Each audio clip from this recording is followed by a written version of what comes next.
Math 1, practice 2.6.3, comparing linear to exponential functions. So, use what you know about linear and exponential functions to complete problems 1 through 6. Now, the first thing we should remember is when we're dealing with exponentials are multiplying repeatedly, whereas linear are adding repeatedly. Multiplying something over the same number over and over is always going to be bigger than that. So we just highlight which one's the exponential. So there's the exponential, so g of x. Okay, justify using a graph. Well, you just draw a graph. 5x, it'll grow like this. Okay, you'll go up 5 every 1. Okay, 5 to the x will go from here, and then it'll go clear up to 25. Okay. Now, number 2. Same idea. Okay, which one's the exponential? That one right there. So g of x is going to increase faster. To make a table, okay, x, f of x, g of x. So, let's do a couple of terms. So for the linear, negative 4 would be our y-intercept. We're adding 2 each time. So negative 2, 0, 2, 4. For this one, our y-intercept would be negative 4 as well, because it's normally the 0 or the 1, so it'd actually be negative 3. So we'd have to think of this as 1 times 2 to the x minus 4. So we'd take 1, subtract 4 from it to get negative 3. Then we're times by 2. So then the way to think about this is we'd take 3 and double it. 2 times 3 would give us 6, but then we subtract 4 from that, so it would be would end up being negative 2. Well, it'd be negative 2 because the way you think about it is the asymptote here is at negative 4, and so from that we're going up 1, so then we'd go up 2, so negative 4 plus 2 would be negative 2. And then the next one we'd go 4, because 2 times 2 is 4, plus a negative 4 would be 0. Okay. Then if we went up to the next one, so that would be 1, 2, or 4, 2, and 1. So it'd be 8, and so 8 minus would give us a 4. And then it starts to, once we get to the positive numbers, it starts to make more sense.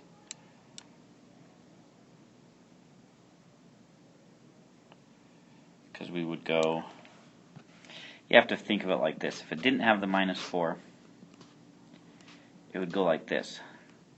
1, 2, 3, 4. Okay, but each of these we're subtracting 4 from.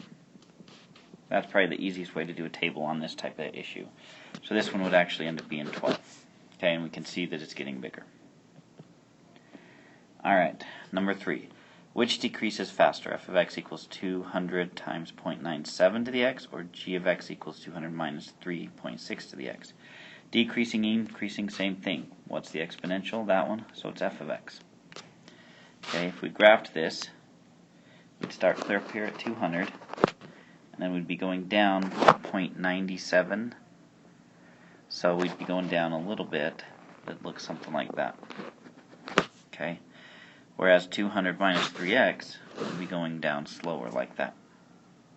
Okay. Number 4, which decreases faster? Once again, it's going to be the exponential. If you wanted to make a table of values, y-intercept would be 1,000. So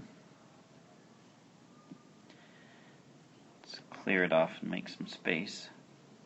This one you'll want to use a calculator to help you out with. So we'd have f of x, g of x. So they both start at 1,000. F of x we'd times by 0.85. So if I get out a calculator, so 1,000 times 0.85 would give us 850, 722.5, 614.13, 522, 443.7, and so on. For this one, we're subtracting 0.15. So 1,000 minus 0.15 would give us 999.85. And you keep going. And down here, we're still at 999.25. So pretty obviously, it's f of x. Okay, number 5. At what point does the value f of x exceed the value of g of x if f of x equals 2 times 8 to the x over 4 and g of x equals 8x plus 4? Okay, so for this one, let's give us some room to get a good table. There's our first one. There's our second one. So if we make a table, so the first one was f of x and g of x here. So let's see if this table will help us. So at 0, so then type it in a calculator, 2 times 8 to the 0 divided by 4 gives us 2. Okay. Then we do it for 1. That gives us 3.36.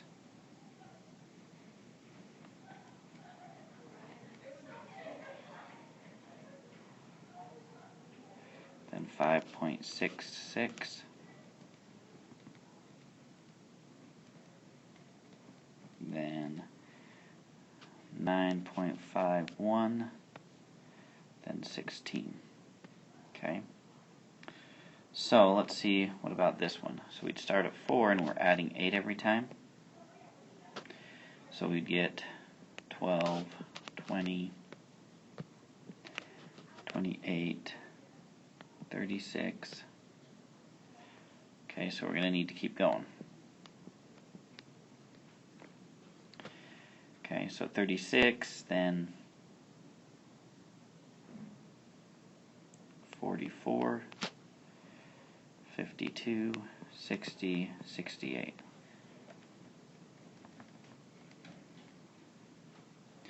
Okay, 8, we get 128. So we know we're higher by 8, but let's go back to 7. If we put 7 in, we get 76.11. If we put 6 in, we get 45.25. And if we put 5 in, we get 26.91. So, obviously, somewhere right around here, between 6 and 7, that's where it makes its change. So, 7, that's where we make the change. That's where we see it exceed the value. Okay, number 6, same idea. Okay, we've got this equation and this equation, so we do the same thing for them. Okay, so let's erase some, make some tableage here.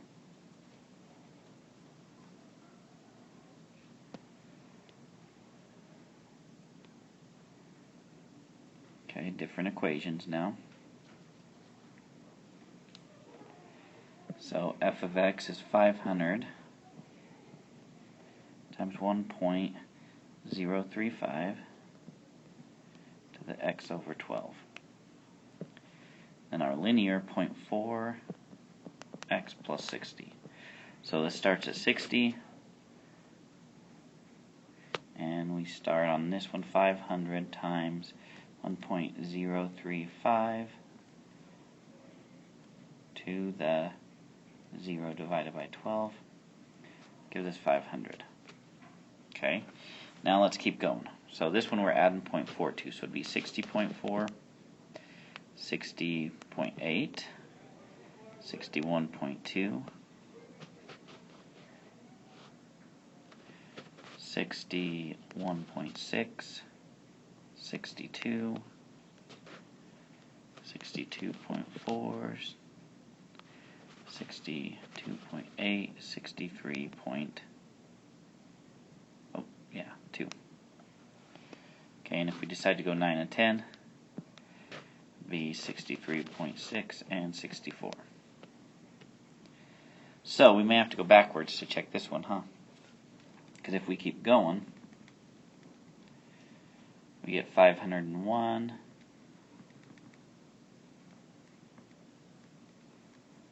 we get up to 514. So that's actually going to always be bigger on the positives. Okay, now if we go negative, then we can try to figure it out. So let's graph this. So I'd use Desmos to graph this because that's going to be your best bet. So I graph those two equations on Desmos, and it looks like this. That's 500.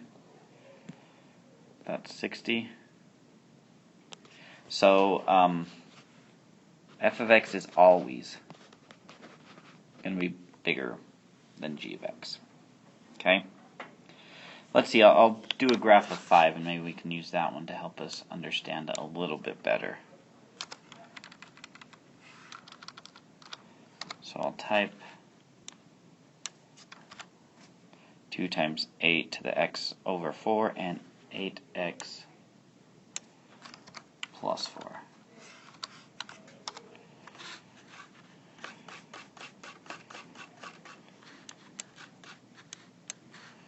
Okay, so when we look at this one,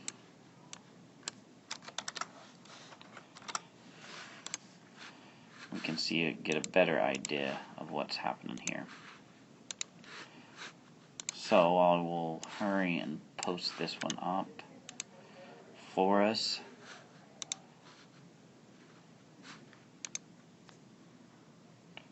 We'll put it here. So if we look at it, we can see that where they intersect and where the exponential starts getting bigger is at 6.375. Now, we can also, if we keep looking to the left, it's technically bigger here as well. There's only this one section that the linear is actually bigger. Okay. Alright. So 7 through 10, we're using this same information. You are looking to invest $450. One savings option follows the function, okay, right here, so a linear, where f of x is the amount of money in savings after x years. The second option is represented by this function, exponential, where g of x is the amount of money after x years. Okay, which increases faster? Well, we know this one's going to. Okay, but let's graph it on Desmos and see what that gets us. And then we can figure out where it gets better, and then help us answer these two questions. Okay. All right. So here's our two graphs. So the red's exponential, blue is linear. Okay. So they start at the same place. Now at 10 years would be right here. Here's where our 2 points would be. So in 10 years, if that's all you were investing for, which one would actually be better? Well, the blue, because it's a little bit higher, right? So the linear version, which would be f of x. But if we look at 20 years, because at 15.26, okay, that's where, at 827, that's where they're the same. So beyond that, now is when the exponential gets past it. So that's for 20 years. For more than 20 years, you definitely want to go with g of x. Okay? So, there you guys go.